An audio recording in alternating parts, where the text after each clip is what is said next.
Let me ask you a question. How did you come up with a conclusion that you are doing the world an immense favor and that you are doing the world so much good when you don't eat meat?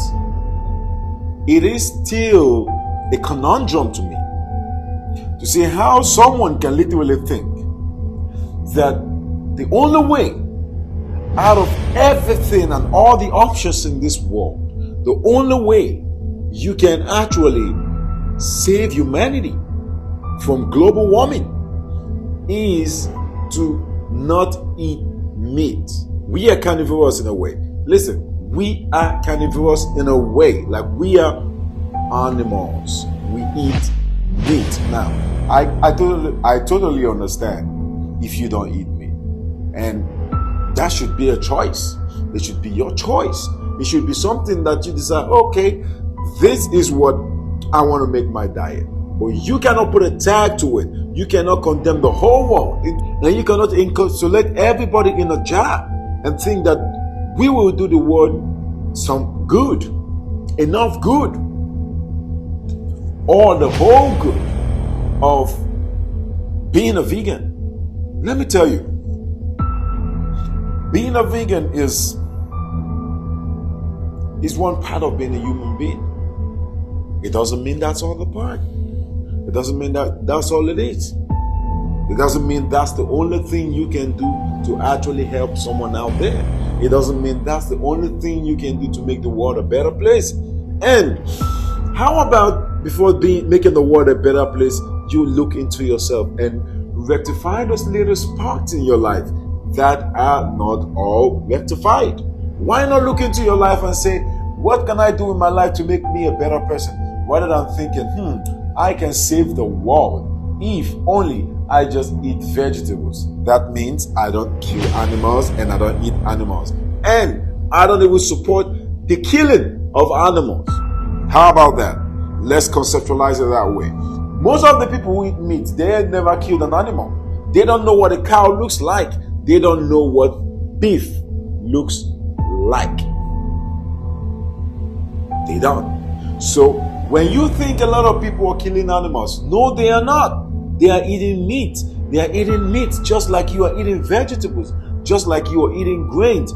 So I would suggest that the next time you want to condemn someone about eating meat, think of the process.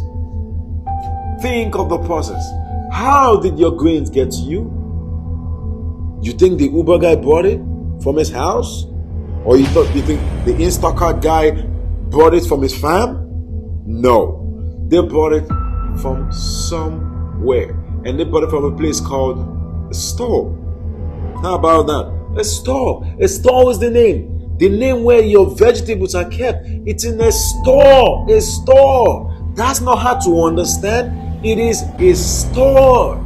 And bam, they bring it all together. And they say, this is going to my viewer. It's going to you. You need vegetables. You ordered vegetables. And it's going to be at your door in 10 minutes. Guess what? Before they got it to the store, do you know where it came from? It didn't come from the cloud or heaven. Nope. The store didn't plant it. It came from a manufacturer. A manufacturer, very simple thing. Like this is a basic studies. It came from a manufacturer. The manufacturer had a farm, and then he plants this thing, and then they put it together. And because it's so much, the manufacturer had to buy some machineries and to compound everything together. To compound everything together with a machine. A machine. They don't do it with hands. Gone are the days when they do it with hands. It's a machine they use. And those machines, most of them, they don't use electricity. Most of them don't use electricity. They use mechanism. Mechanism is the name. You need to study these things. It brings out smoke in the air. It's called mechanism. It pumps out smoke. And you see them going out. You say, ooh, what is that? It's CO2 in the air. That's how the package your product to make it look good, and then to make it shippable, to make it transportable, and to make United States accept it as a product worth accepting for their consumers, for you, and then it gets shipped. And after getting shipped, it stays in the ship for quite a while, and then it gets to the border. And then those in the border had to transfer it from the ship to the store, and sometime to a wholesaler, and then the wholesaler distributed to stores, and then it comes to the closest store near you. And now you have some nice product in a safe way. In a safe way. R19. You have the apple vinegar. Yes, in R19 you get apple vinegar, and it's really a nice drink, and it's plant-based product, and very good for you. But it took all this process for it to get to the store. It took all this process to get to the store for you alone, all right?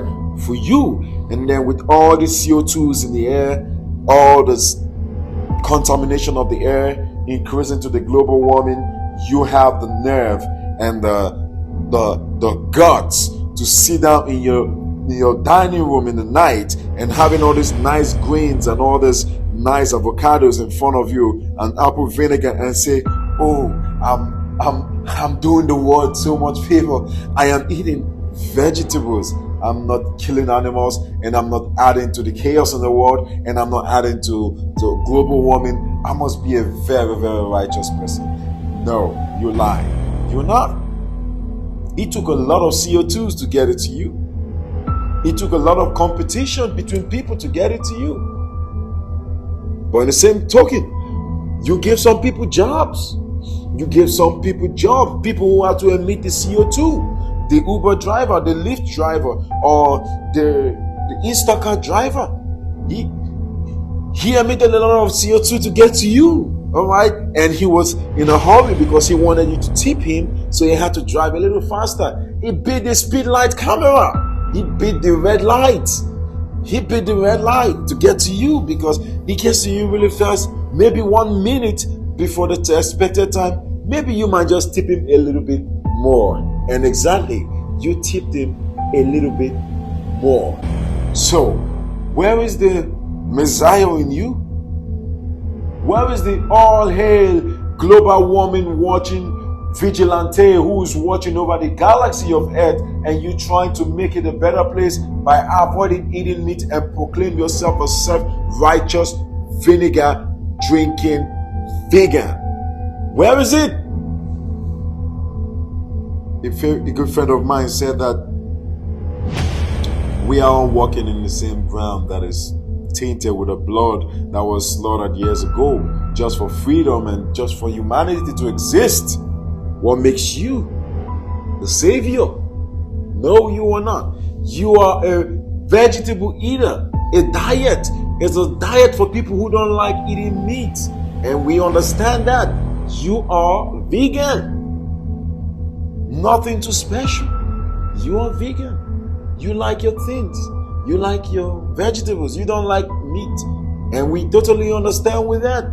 But don't shove it into our throat and make us feel like we are the cannibals and we are the lions of the field and we are the bears in the jungle ripping other animals apart. We are only existing because we have evolved to actually consume product, and we manage it into something else and to produce energy through this product and to keep life moving so that we all don't just die out of poverty and starvation. How about that? Before you proclaim yourself a honest, hardworking, planet Earth vigilante vegan. Well, that doesn't mean I am against vegans. You are a human being. So, you're part of society. You're part of the community. You're part of planet Earth. Although you claim to be the guardian, but we still, as a meat eater, I still see you as a human being. And I have a website where I sell products for vegans.